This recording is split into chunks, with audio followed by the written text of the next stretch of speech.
I, 58F, have always loved my son, Mark. He is my only child, and for years, he was the center of my world. When he met Amelia, 32F, I was happy for him.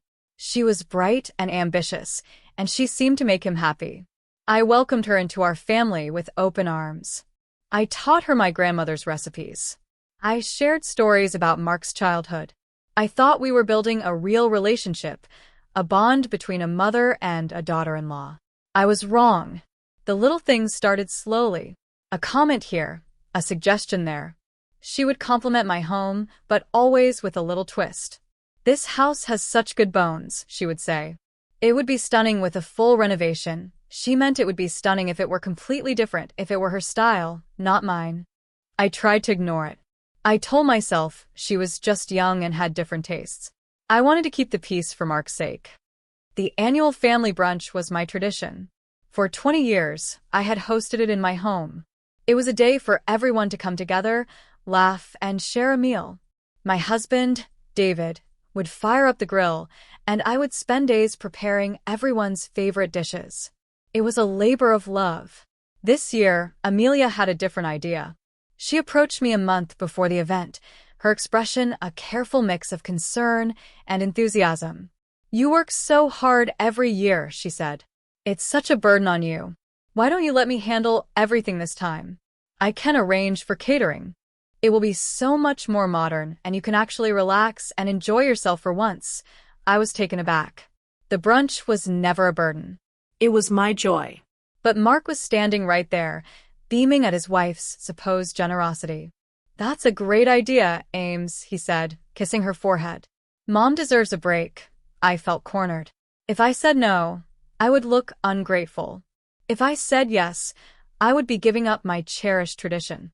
I forced a smile and agreed. "That's very thoughtful of you, Amelia," I said. "Just a simple buffet would be lovely." She waved her hand dismissively. "Don't you worry about a thing," she said. "I will handle it all." The day of the brunch arrived, and my home was transformed. It no longer felt like my own. Elegant, minimalist flower arrangements stood where my cozy, mismatched photo frames used to be. A team of strangers in crisp white uniforms moved through my kitchen, a space where I had taught my own son to bake cookies. Amelia was in her element, directing the staff and greeting her guests, many of whom I had never met before. They were her friends, her colleagues, her crowd. My family and our old friends seemed to fade into the background, relegated to the patio while Amelia and her circle occupied the main living room. I felt like a guest in my own house. I tried to mingle, to be a gracious host, but Amelia kept steering me away from her important guests. "Why don't you go check if the caterers need anything?" she would murmur, guiding me toward the kitchen with a firm hand on my back. The final straw came when I was carrying a tray of empty glasses back to the kitchen. I overheard Amelia talking to one of her friends, a woman dripping in designer labels. The woman gestured vaguely in my direction with her champagne flute. "Is that your mother-in-law?" she asked, her voice laced with a condescending curiosity. I paused, just out of their line of sight, my heart starting to pound in my chest. I wanted to hear what Amelia would say. I expected her to say yes, to perhaps add a slightly backhanded compliment. But what she said next shattered any illusion I had left about her. "Oh, her?" Amelia said with a light, dismissive laugh. Her voice was clear and carried easily across the polished floorboards. "Don't mind her. She's just the help." The words hit me like a physical blow. The help. In my own home, the home I had built with my husband, the home where I had raised my son. I was just the help. Her friend let out a small, cruel giggle.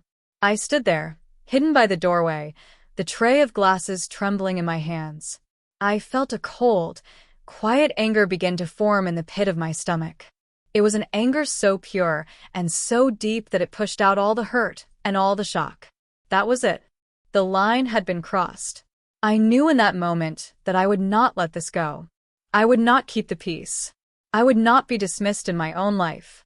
I turned around and walked silently back to the kitchen, placing the tray down with a steady hand. My mind was already working, piecing things together. I had let her handle everything, and I was about to find out exactly what that meant. I spent the rest of the brunch on autopilot. I smiled at my relatives. I chatted with old friends. I avoided Amelia and her glossy, laughing group of guests. On the outside, I was calm. I was the gracious host that everyone expected me to be. But inside, a storm was brewing. Every time I looked at Amelia, holding court in my living room, I heard her words echoing in my mind. She's just the help. It was a deliberate cruelty, designed to diminish me, to put me in my place. And she had done it so casually, so thoughtlessly, as if my feelings were of no consequence at all. I thought about all the other little slights, the backhanded compliments, the subtle power plays. I had excused them, ignored them, all for the sake of family harmony. But this was different. This was a declaration of war. She did not see me as family. She saw me as an obstacle, a relic from her husband's past that needed to be managed and, if possible, erased. When the last guest finally left, and the catering staff had packed up their equipment, the house fell into a sudden, unnerving silence. Mark and Amelia were getting ready to leave. Mark came over and gave me a hug. "That was a great party, Mom," he said, completely oblivious. See? Wasn't it nice to have a break? I looked over his shoulder at Amelia, who was watching us with a small, triumphant smile. I just nodded, unable to trust my voice. "I'm glad you had a good time," I managed to say. After they left, I stood in the middle of my living room. It smelled of expensive perfume and wine, not the familiar scent of my home. My husband, David, came and stood beside me, wrapping an arm around my shoulders. "You've been quiet all afternoon," he said gently. "Is everything all right?" I took a deep breath. I was not going to hide this from him. He deserved to know what had happened in his own home. I told him everything. I told him about the comment, about the way Amelia had treated me, about the feeling of being a stranger in my own life. As I spoke, his expression hardened. David is a calm, patient man, but he has a fierce protective streak when it comes to his family. By the time I finished, his jaw was tight with anger. "She said that?" he asked, his voice low and dangerous. "She called you the help?" I nodded, the hurt welling up again. He hugged me tightly. "That is not okay, Sarah," he said. "That is not okay at all. We're going to address this." I knew he meant he wanted to call Mark right then and there and demand an explanation. But I held up a hand. "No," I said. "Not yet. A phone call is too easy for her to deny or twist. I need to think. I have a feeling there's more to this than just a cruel comment." My suspicion started with the catering. Amelia had been so insistent on handling it all. She had brushed off all my questions about the cost or the company she was using. "It's all taken care of," she had said with a wave of her hand. "It's my treat." At the time, I had accepted her words, even though it felt strange. Amelia was not known for her generosity, especially not on this scale. The catering had been extravagant. There were multiple stations, a raw bar, and 2 bartenders serving craft cocktails. This was not a simple buffet. This was a statement. And it must have cost a fortune. The next morning, I started digging. I found the catering company's name on a small, discreet card left on the kitchen counter. I looked them up online. They were a high-end, exclusive service. Their prices were astronomical. There was no way Amelia and Mark could have afforded this on their own, not without a significant financial strain. They had just bought a new car and were talking about saving for a bigger house. A 5-figure party did not fit into that picture. A knot of unease tightened in my stomach. How did she pay for this? The thought that she had used my money was a tiny, insidious whisper in the back of my mind, a thought so ugly I almost dismissed it. But the cruelty of her help comment made me reconsider. A person who could say that was capable of more. She had been so determined to take over the brunch, so determined to make it her own. Perhaps she had wanted to do it not just with my tradition, but with my money as well. I decided to check my bank accounts online. It was a long shot, I thought. Surely she would not be that brazen. I logged into my primary checking account. Everything looked normal. I checked my savings account. The balance was exactly what it should be. I let out a breath. I did not realize I had been holding Maybe I was being paranoid. Maybe she and Mark had splurged, and I was just letting her comment color my judgment. Then I remembered the credit card.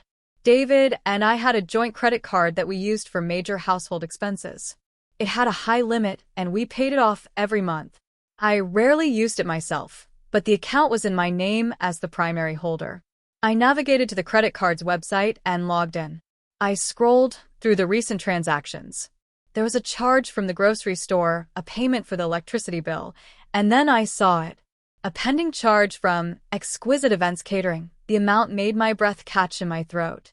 It was for thousands of dollars. A deposit dated 3 weeks ago. My blood ran cold. I had not made that charge. I had not authorized it. I clicked on the transaction details, my hand shaking slightly. The charge had been made online. There was a confirmation number and a date. The date was the day after Amelia had supposedly offered to handle the catering as her treat. I felt a wave of nausea. She had lied. She had stood in my kitchen, looked me in the eye, and lied. She had used my credit card to pay for her grand party, the very party where she planned to humiliate me. The audacity of it was breathtaking. How had she even gotten the card number?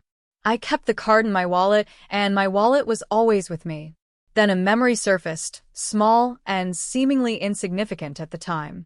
About a month ago, Amelia had come over for dinner. She had brought her laptop, saying she needed to print an urgent document, and her printer was out of ink. I had let her use the study.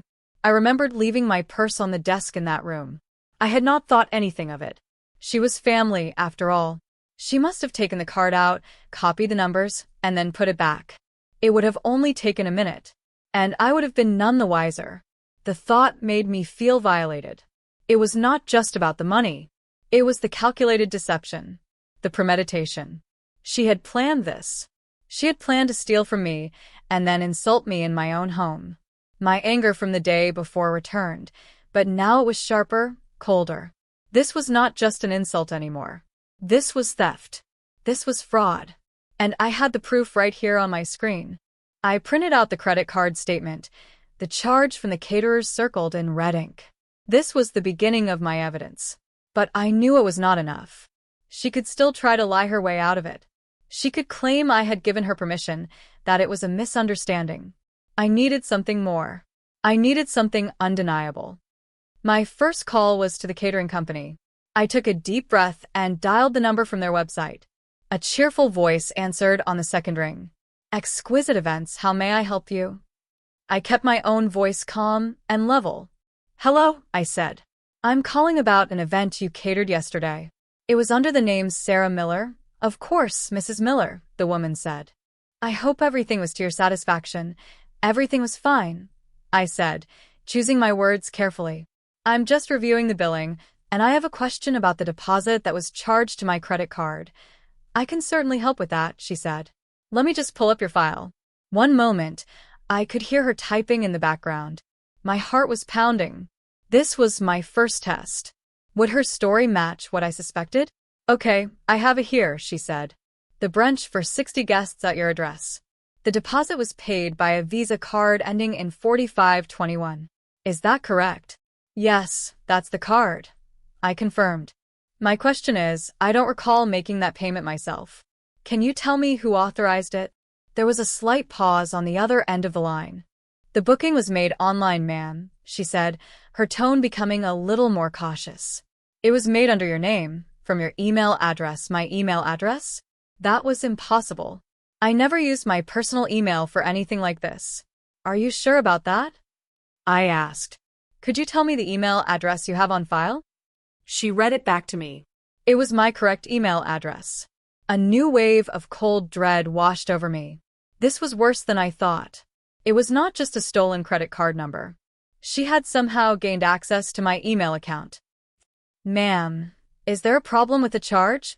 The woman from the catering company asked, her professional cheerfulness now gone, replaced by a note of concern. I'm just trying to understand the process, I said, trying to sound composed. So the order was placed online from my email, and the payment was made with my credit card. That's correct, she confirmed.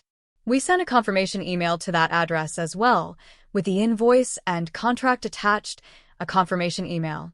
I had not seen any confirmation email. After I hung up the phone, I went straight to my computer in the study. I opened my email client and started searching. I searched my inbox. Nothing. I searched my spam folder. Nothing. I searched my archives. Still nothing. It was as if the email had never existed. But the woman on the phone had been so certain. They had sent it, which meant it had been received.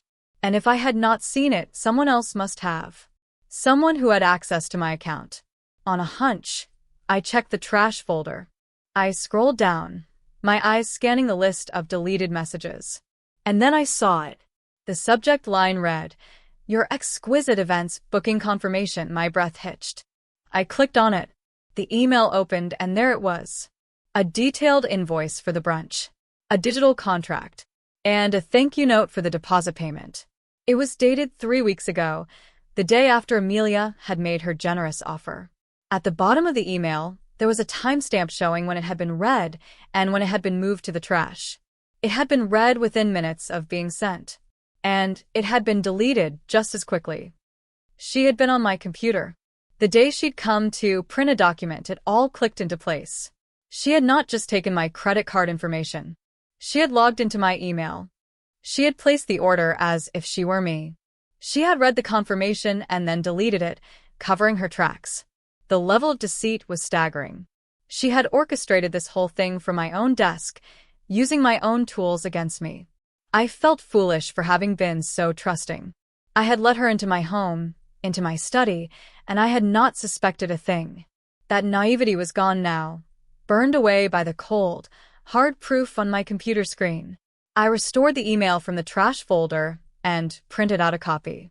I now had 2 pieces of evidence, the credit card statement and the confirmation email she had tried to hide. I placed them side by side on my desk. They told a clear and ugly story. But I still felt like something was missing. This was digital evidence. Amelia was clever. She could still try to deny it. She could claim my account was hacked. She could invent a dozen different lies to confuse the issue and make me look like a confused old woman. I needed something more concrete. Something with her name on it. Something she could not possibly deny. I decided to talk to Mark. Not to accuse, not yet, but to test the waters. To see what he knew, or what he was willing to believe. I called him that afternoon. "Hi, Mom," he said, his voice cheerful. "What's up?" "I was just calling to chat," I said, keeping my tone light. "I'm still recovering from that big party yesterday," he laughed. "Yeah, Amelia really went all out, didn't she?" "It was amazing, it certainly was," I said. "The food was incredible." "That catering company must have been very expensive." There was a brief pause. "I guess," he said, his voice a little more guarded now. "But Ames handled it all. She wanted to do something nice for you. It was a very grand gesture," I said carefully. "I hope it wasn't too much of a financial stretch for you, too." Mark's defensiveness flared up instantly. "Mom, what are you trying to say? We can afford to treat our family.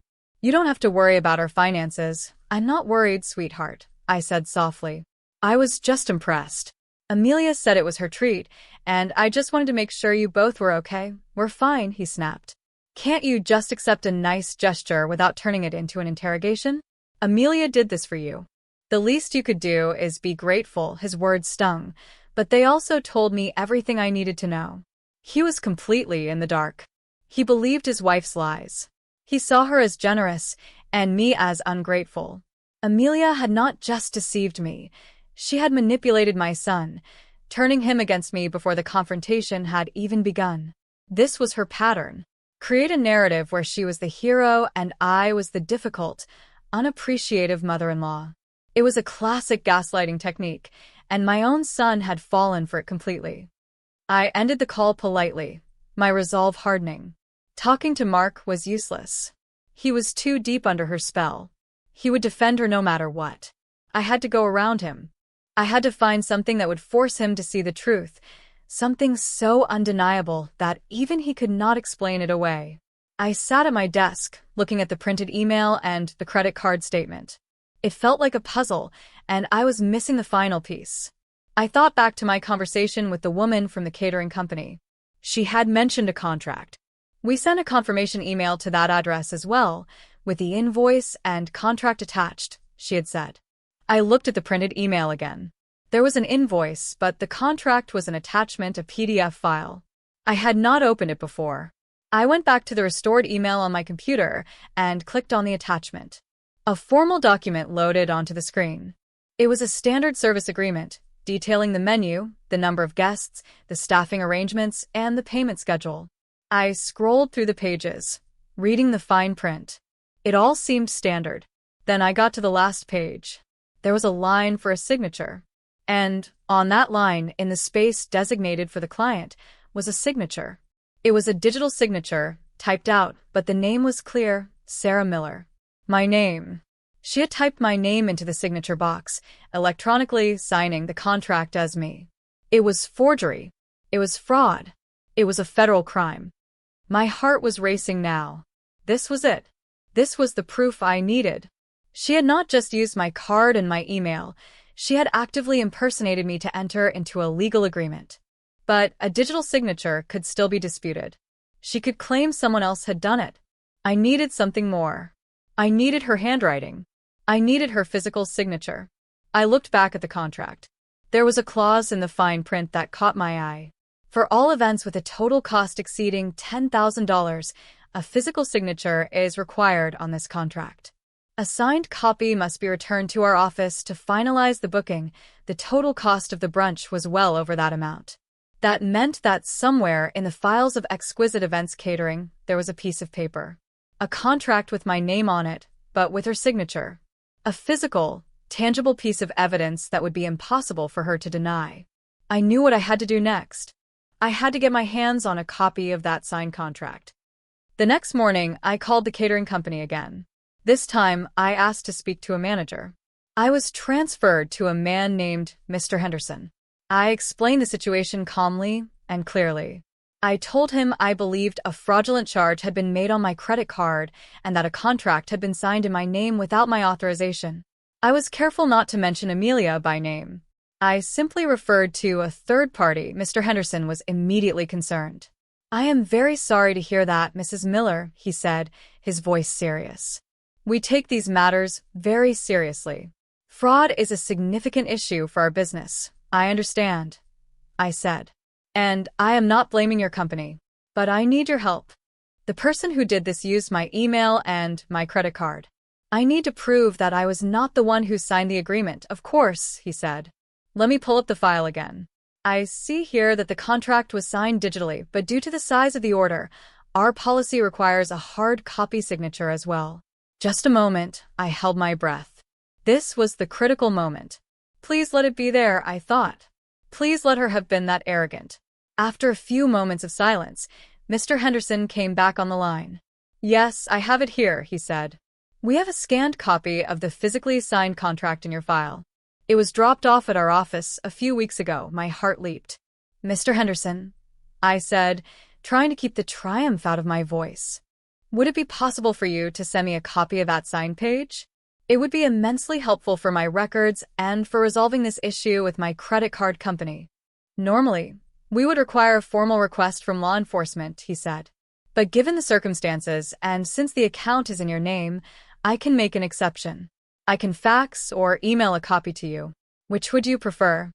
Email would be perfect, I said, giving him my address again, just to be sure. Thank you so much for your understanding. It's no problem at all, Mrs. Miller, he said. I will send it over right away. I am truly sorry for this situation. I hung up the phone, a sense of grim satisfaction settling over me. She had been that arrogant. She had been so sure of herself, so certain she would get away with it, that she had physically walked into their office and signed my name to a contract. She had handed me the very weapon I needed to expose her. A few minutes later, an email from Mr. Henderson arrived in my inbox. The subject line was Signed Contract Page. I clicked it open. There was a single attachment. I downloaded the file and opened it. It was a high-quality scan of the last page of the contract. All the details were there. And at the bottom on the signature line was a looping, elegant signature that was definitely not mine. It was Amelia's handwriting. I had seen it dozens of times on birthday cards and thank you notes. Beneath her signature, She had printed a name. But she had made a mistake. In her haste or her hubris, she had not printed my name, Sarah Miller. She had printed her own. The signature was an illegible scrawl, but the printed name beneath it was crystal clear, Amelia Miller. She had signed the contract with her signature, but printed her own name on a document that billed everything to me. It was the sloppiness of a criminal who thought she was too smart to get caught. I stared at the document on my screen, a slow smile spreading across my face. This was it. The smoking gun. The undeniable proof. The credit card statement showed the theft. The deleted email showed the deception. But this signed contract, this piece of paper with her own name printed on it, showed her intent. It was a confession in black and white. She could not talk her way out of this. She could not blame a hacker. She could not claim it was a misunderstanding. Her name, in her own printing, was right there, authorizing thousands of dollars of charges to my account. I printed out the page in color. I now had a small, neat pile of documents on my desk. The credit card statement, the confirmation email, and the signed contract. Together, they told the complete story of her betrayal. My plan began to form, clear and simple in my mind. I was not going to have a quiet, private conversation. I was not going to let this be swept under the rug. She had humiliated me publicly. I was going to expose her publicly. She had tried to steal my role as the matriarch of the family. I was going to remind her and everyone else exactly who I was. I decided to wait. I would not act immediately. I would let her bask in the glory of her successful brunch. I would let her think she had gotten away with it. I would choose my moment carefully. The next big family gathering was in 2 weeks. It was her parents' wedding anniversary dinner. They were a proud, status-conscious couple who doted on their perfect daughter. It was the perfect stage for the final act of this drama. The 2 weeks leading up to the anniversary dinner were tense. I was polite to Amelia when she called, my voice betraying none of the cold fury that simmered beneath the surface. She was full of herself, talking endlessly about the brunch and how everyone had been so impressed. My friends are still raving about it, she said during one phone call. They said it was the most elegant family gathering they had ever been to. I think we've really raised the bar. You certainly have, I said, my voice dry. She did not notice the irony. She was too wrapped up in her own success. She thought she had won. She thought she had successfully sidelined me, established herself as the new center of the family, and done it all on my dime. She had no idea that a reckoning was coming. During this time, I did some more digging. I wanted to understand the full extent of her deception. I went through the past few months of my credit card statements more carefully. I found other, smaller charges I did not recognize. A subscription to a high-fashion magazine I would never read. An online order from a boutique that sold ridiculously expensive baby clothes, even though she and Mark were not expecting. A charge for a luxury spa day. It was not just the party. She had been treating my credit card like her own personal slush fund for months. Each discovery added another layer to my anger. This was a pattern of behavior. It was a display of profound entitlement and disrespect. She saw me not as a person, but as a resource to be exploited. My husband, David, was my rock during this time. He saw the toll it was taking on me, the sleepless nights, the quiet anger. He wanted to confront them immediately, but he respected my decision to wait. Just tell me when, he would say each night. And I'll be right there beside you. His unwavering support gave me strength. He helped me prepare. We role-played the conversation, trying to anticipate Amelia's denials and excuses. We talked about what we wanted the outcome to be. It was not just about getting the money back. It was about accountability. It was about setting a boundary so firm that it could never be crossed again. We also had to consider Mark. He was my son, and I loved him. But his blindness to his wife's manipulative nature was a deep disappointment. We knew the truth would shatter his world. It would force him to see the woman he married in a new, harsh light. We hoped it would be a wake-up call for him, but we also had to be prepared for the possibility that he would choose to defend her, to believe her lies over the undeniable proof we held. That was a risk I had to take. The truth was more important than preserving a fragile, false peace. The day of the anniversary dinner arrived. It was being held at a fancy restaurant, the kind Amelia's parents adored. As I got ready, I felt a strange sense of calm.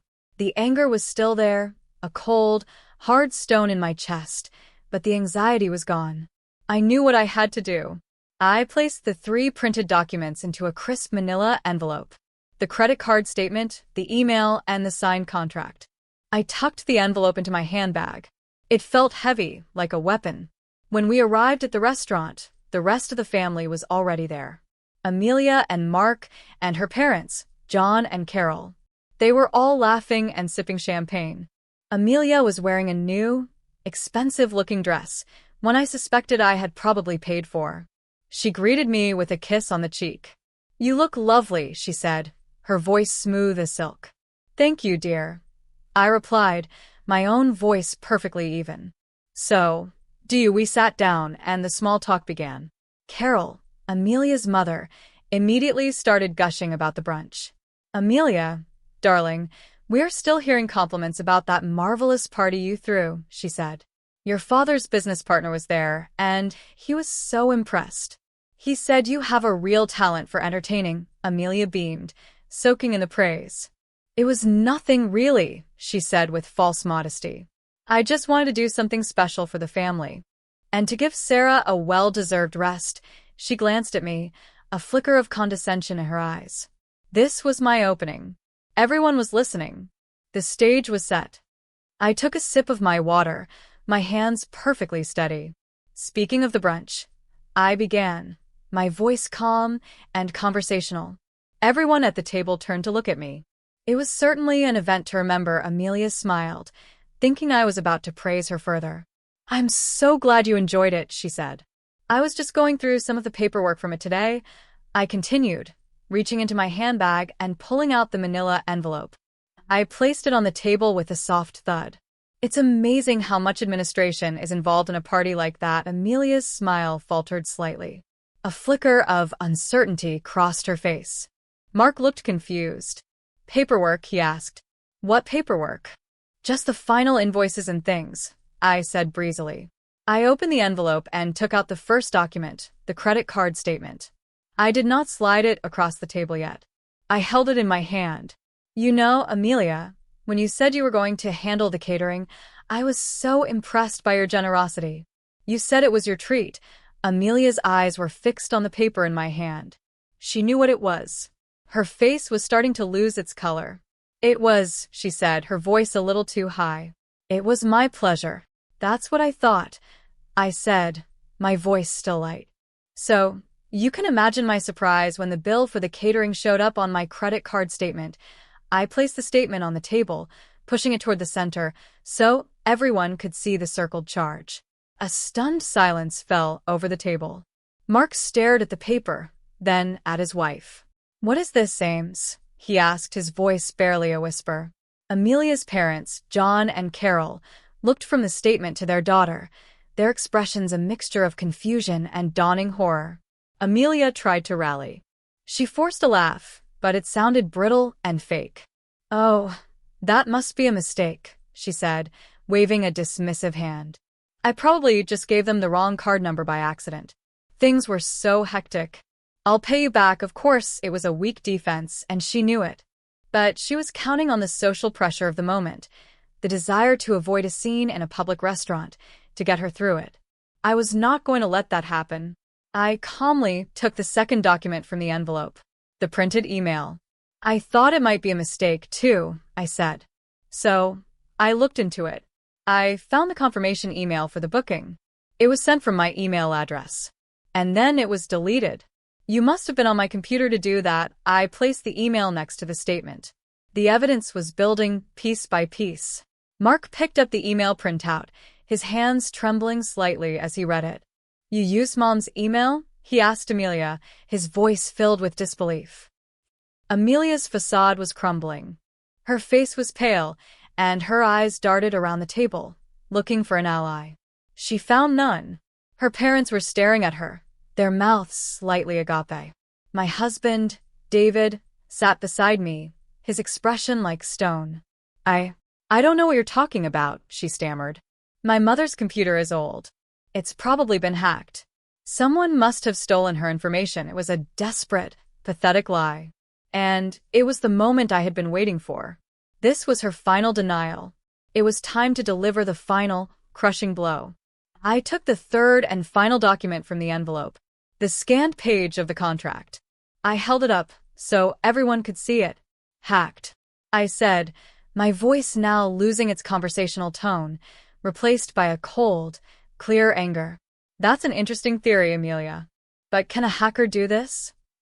I slid the paper across the table and placed it directly in front of her. This is a copy of the contract you signed with the catering company, the one that authorized them to charge my credit card. And that is your signature. And right underneath it, in your own printing, is your name. Amelia Miller. The silence that followed was absolute. It was so quiet I could hear the clinking of cutlery from a nearby table. Amelia stared at the paper as if it were a snake. Her own name, in her own hand, stared back at her. There was no escape. No denial. No lie that could cover this. She was caught. Utterly and completely. Mark snatched the paper from the table. He stared at it, his face ashen. He looked from the signature to his wife, his eyes wide with a terrible, dawning comprehension. The woman he loved, the woman he had defended, had not just made a mistake. She had systematically lied, stolen, and conspired against his own mother. Amelia, he whispered, his voice cracking. Did you do this? Amelia finally broke. The arrogant, confident woman from the brunch disappeared, replaced by a cornered, frightened girl. Tears welled up in her eyes. I was going to pay you back, she sobbed, looking at me. I just wanted everything to be perfect. It was a pathetic excuse, a child's plea for forgiveness after being caught with their hand in the cookie jar. But the cookies in this case were thousands of dollars, and the jar was my trust and my family. Her mother, Carol, finally found her voice. Amelia, what have you done? She gasped, her hand flying to her mouth. Her father, John, just stared at his daughter, his face a mask of disappointment and shame. He was a man who prized reputation and appearances above all else. And his daughter had just been exposed as a common thief in a public restaurant. I looked directly at Amelia, my expression unyielding. I felt no pity, only a cold, hard sense of justice. You were going to pay me back? I asked, my voice ringing with disbelief. When? After you had finished using my money to fund your lifestyle? After you had successfully convinced my son that I was an ungrateful old woman? Or was it after you called me the help in my own home? The mention of that final insult seemed to suck the last bit of air out of the room. Mark flinched, as if he had been struck. She what? He asked, looking at me. She called you the help. I just nodded, my eyes never leaving Amelia's tear-streaked face. Her sobs grew louder. She could not deny it. She knew I had overheard her. Mark turned to his wife, his expression now one of pure disgust. You called my mother the help, he demanded, his voice rising. At a party you paid for by stealing from her? What is wrong with you? Amelia could only shake her head, crying hysterically. The scene we had tried to avoid was now unfolding in spectacular fashion. Other diners were starting to look over at our table. John, Amelia's father, finally snapped into action. He was a man used to controlling situations, to managing appearances. He threw some money on the table to cover the drinks. We're leaving, he said through gritted teeth. He grabbed his wife's arm, and they practically dragged their weeping daughter out of the restaurant, leaving a stunned Mark and a silent David and me at the table. We sat there for a long time after they had gone. Mark just stared at the empty chair where his wife had been sitting. He looked broken. The perfect image of his life, his marriage, had been shattered in the space of 10 minutes. He finally looked up at me, his eyes filled with a deep, profound shame. Mom, he said, his voice thick with emotion. I'm so sorry. I had no idea. I should have listened to you. I should have seen something. I reached across the table and took his hand. It's not your fault, Mark, I said gently. She fooled you. She fooled all of us for a while, but I defended her, he said, his voice full of self-loathing. I got angry at you when you were just trying to tell me the truth. I was a terrible son. You were a husband trying to believe in his wife, David said, his voice firm but kind. Now you know the truth. What you do with it is what matters, Mark just nodded, unable to speak. He looked down at the documents still spread across the table. The evidence of his wife's betrayal. The dinner was over. The confrontation had happened. But I knew the fallout was just beginning. This was not something that could be fixed with a simple apology. The damage was too deep. The days that followed were filled with a series of tense and difficult conversations. The first was with Mark. He came over to the house alone the next day. He looked like he had not slept at all. He sat at my kitchen table, the same table where he had sat as a boy, and he cried. He apologized over and over again. For not believing me. For defending Amelia. For being so blind. I just can't understand why she would do it, Mom, he said, wiping his eyes. The money is one thing. But the lies and what she said about you, it's like I don't even know who she is. People do things for complicated reasons, Mark, I said.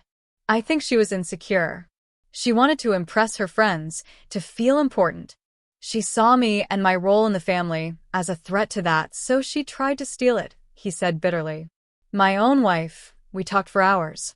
I let him vent his anger, his confusion, his grief. I did not offer easy answers or false comfort. I just listened. It was the beginning of a long road to rebuilding our own relationship, a relationship that Amelia had tried so hard to poison. He told me he had confronted Amelia when they got home from the restaurant. At first, she had tried to deny it again, to twist the story, to blame me for embarrassing her. But faced with the undeniable proof, and with Mark's cold fury, her defenses had finally crumbled. She had admitted everything. The credit card, the email, the contract. She had even admitted to the smaller thefts, the little luxuries she had bought for herself with my money.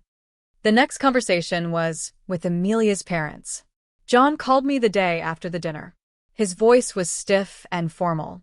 Sarah, he said, I am calling to offer my sincerest apologies for my daughter's behavior. There is no excuse for what she did. It was reprehensible. Yes, it was, I said simply. I was not going to make this easy for him. Carol and I are deeply ashamed, he continued. We have spoken with Amelia. She is distraught. We would like to make things right. We will, of course, repay you for the full amount she charged to your card. Just tell me the total. It's not just about the money, John, I said.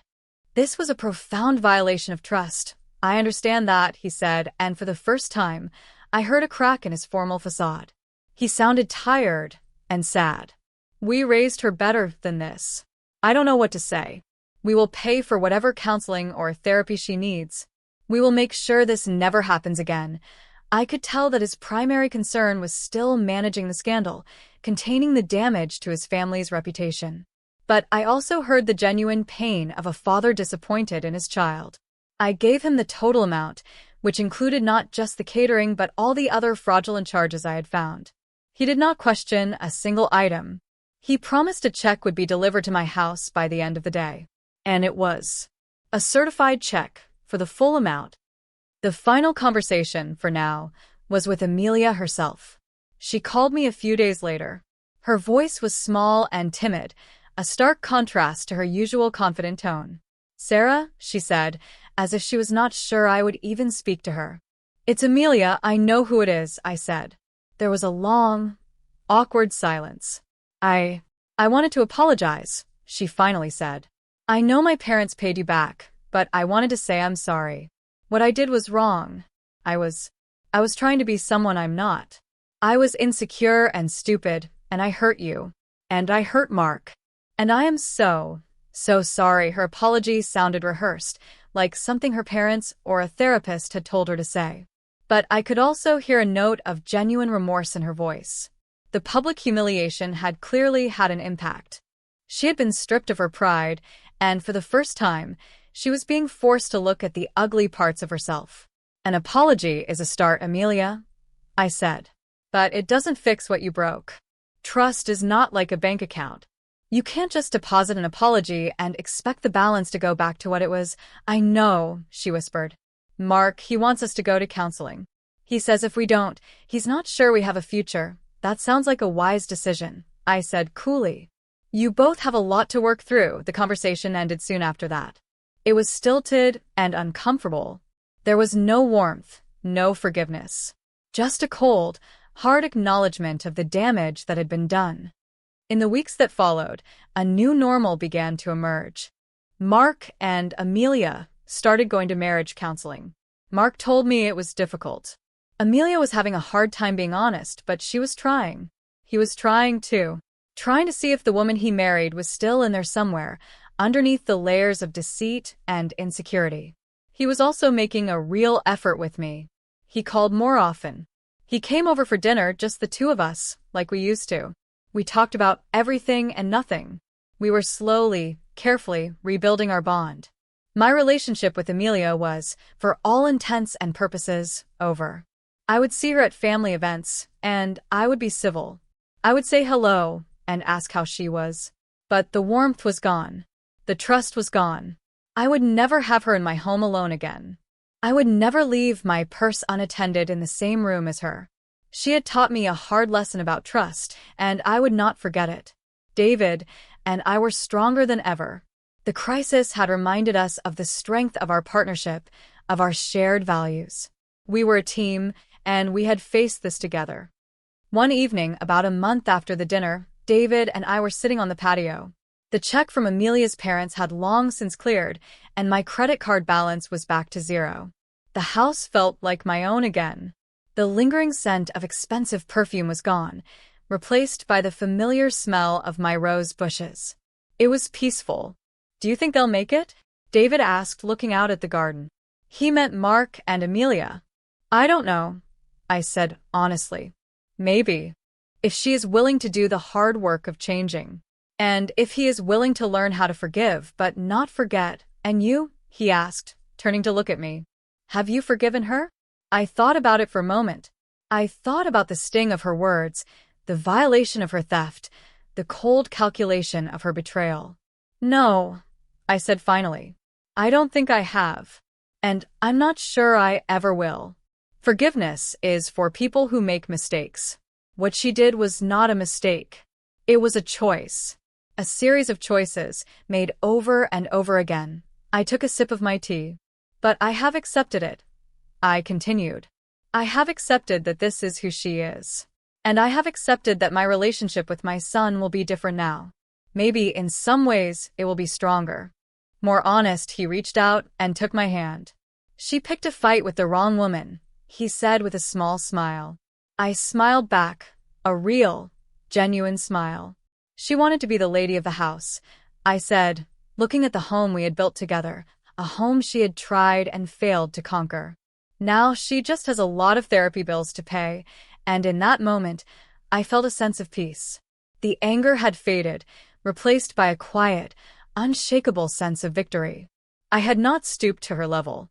I had not screamed or cried or made a scene. I had simply gathered the facts.